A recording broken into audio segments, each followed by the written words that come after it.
Hello, this is my last, I think, video journal for this series of classes. I always wait till Sunday so I can get my hair freshly done. The young lady that does it does a beautiful job. You don't see, but the back has rollies. Anyway, I'm looking at our prompt as I answer the question. And the prompt is an in-depth discussion of the behavior characteristics of ASD. And then interventions that I've observed and if they were effective or not effective. And I'm going to start with my grandson and my daughter, the one that has Asperger's. He's 12, and this time that I visited her in Beaumont, she kind of off to the side said, "Mom, if you'll notice, Travis has just started flapping his hands when he gets excited or nervous or whatever reason that he would be flapping them." So my daughter, how does she intervene? She gently puts her hand over there and just puts his hands down. The stimming, I really never understood that word. I taught life skills and I taught kindergarten, first and second grade, and I think it was 6 or 7 of my 7 boys were diagnosed with ASD. And one of my fellas, the one that I talk about so often, that was a reader at 7 years old, illustrated by Travis Schaefer. He read over my shoulders, but did not have phonics, did not know how to sound out words if his life depended on it. He had a habit of throwing his leg up and tapping his shoe, just tapping his shoe.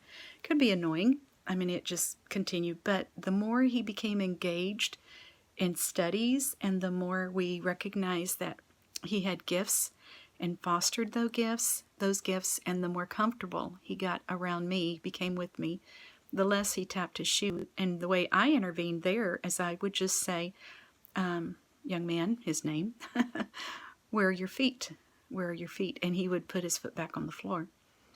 That was it. I wouldn't say, stop tapping. I just said, where are your feet? You know, cognizant of where are your feet in space. And he would put them back on the floor. So the behaviors that I've observed teaching this round, this is my first full year of being a special ed teacher. In all the years of teaching, I started in 94, 95, I got my credential, and I have never been a full-time special ed in the classroom for a full year until this one. Actually, last year and then this one. And it's not in the classroom. I work with charter schools. So I work with homeschool families on an individual basis. I see the student, which is my preference. That's why I moved back to California from Beaumont, Texas, was because we had these opportunities here and we didn't have those in Texas. So my job is very rewarding, very fulfilling. I absolutely love what I do. But yes, it's very draining at the same time, and it can be exhausting. Thursday, I start my day at 9 o'clock and I end my day at 5 o'clock. Well, now it's 4 as far as appointments. And it's nonstop. And most of my students on Thursday are what I would call my mild to moderate. No, excuse me, moderate to severe. Moderate to severe. But even moderate to severe, the students with ASD still have their talents and their strengths, and it's peaks and valleys. It really, really is. The one little guy that's in middle school that has an amazing mind for math and struggles with putting sentences together and struggles with giving me the answers to the WH questions. He reads, but he has that robot fast reading, and of course the intonation is inappropriate. The rarely a period, rarely a pause for breath, just reading words. And it's almost like that's it. He's just reading words. But what do those words mean? Can you answer me the questions that match with those words? Can you give me a Q&A, question and answer? And that's difficult for him. And I have to really prompt him and give him guidance there. But this fellow behavior interventions, meltdowns, I guess that's what you're referring to. And the strange thing that I've noticed, there's such a correlation between how he handles stress and his meltdowns, and he's almost 14. In January he'll be 14, middle school fella, and a little guy that I have that's in the 3rd grade on paper, but doesn't have phonics quite yet, and he's about 8 or 9. And this little man, apparently, according to Mom, was perfectly developing in every way, just as every other child would, until 2 years old. And she faults the vaccines for what gave her son the ASD. I don't know. I don't have enough information. I know the jury's still out on what causes it. I've read the etymology and the beginnings of our, weeks 1 and 2, and I don't know. I still don't know. But I listen to the parents. I let them tell me what they think. I ask questions. I listen. I don't make observations. I don't make judgments. I just listen. And this little guy, who is about 9 years old in the 3rd grade, and my fella who is in the 8th grade and almost 14, when they have a meltdown or when they become stressed, or I prod them and push, if you will. Now the 3rd grader's mother is always in the room with me. So she fosters wants me to work a little more, because we had him on a token system where he would work like 5 minutes, he would get a token, 5 minutes, get a token, and then he fills up his board, he gets a break. And breaks are either chocolate, she does it, she brings him chocolate, or now he gets to play with her cell phone. He has this something that just runs and runs, and it's loud, and to me it's obnoxious, but he loves it, and he plays it all the time on her cell phone.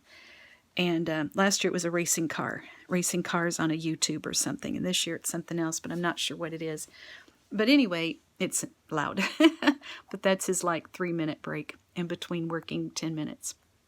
And we've elongated how long he works before he gets that 3-minute break. But this guy and my 14-year-old, the 14-year-old, I work him, he has 4 core subjects with me, and I give him choices, of course. I have the little visual schedule, and he chooses. He's going to be doing all 4, but he gets to choose in what order he does them in. But he works 30 minutes, and then he gets a 5-minute break, and it's usually a Legos break. Or now he's into art and drawing, and he's very good. He gets an art break. He gets to draw. But both of them manifest. They would be termed probably nonverbal, although they all are verbal. It's just they're learning to put sentences together, as in request. But very rarely do they offer information. But they will respond. And both of them, when they get agitated, start doing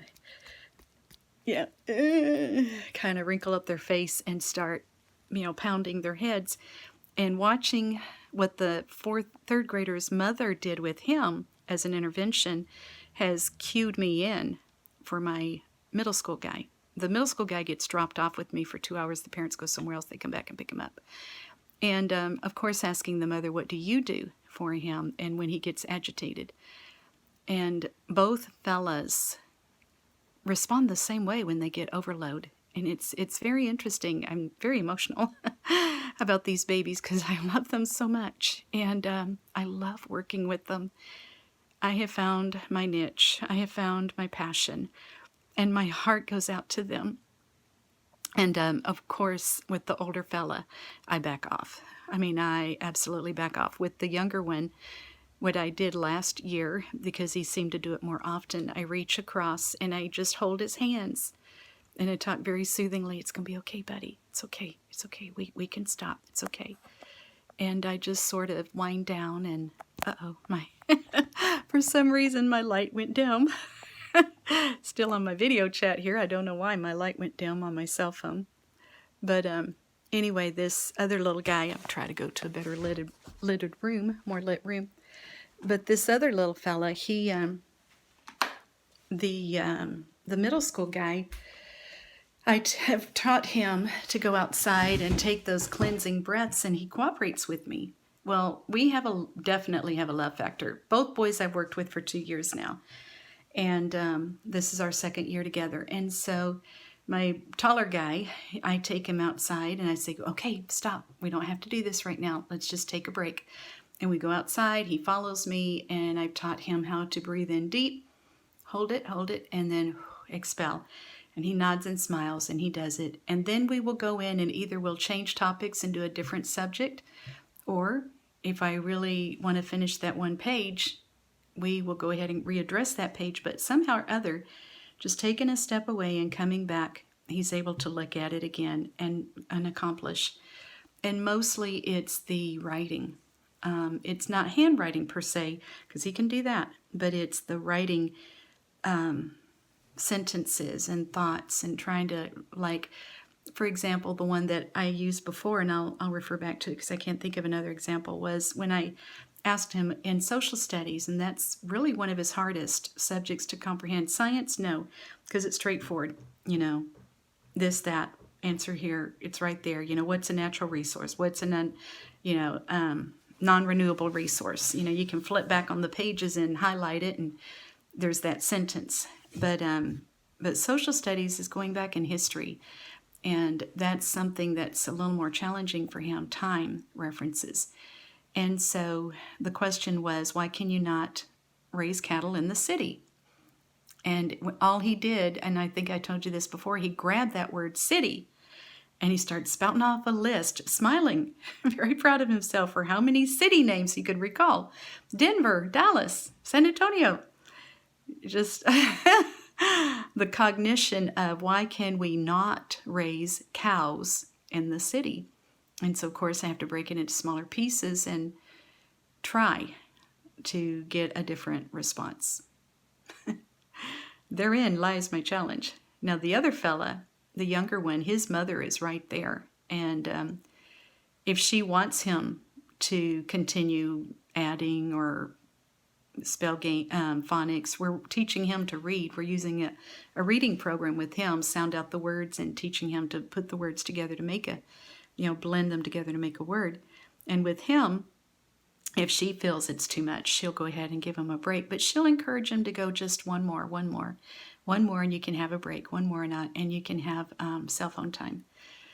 And it seems to work to calm him down. And if he absolutely goes off on her, and he has absolutely, to the point of biting himself and biting her and screaming and pounding on her, and she's a tiny woman, this boy's going to pass her up very shortly.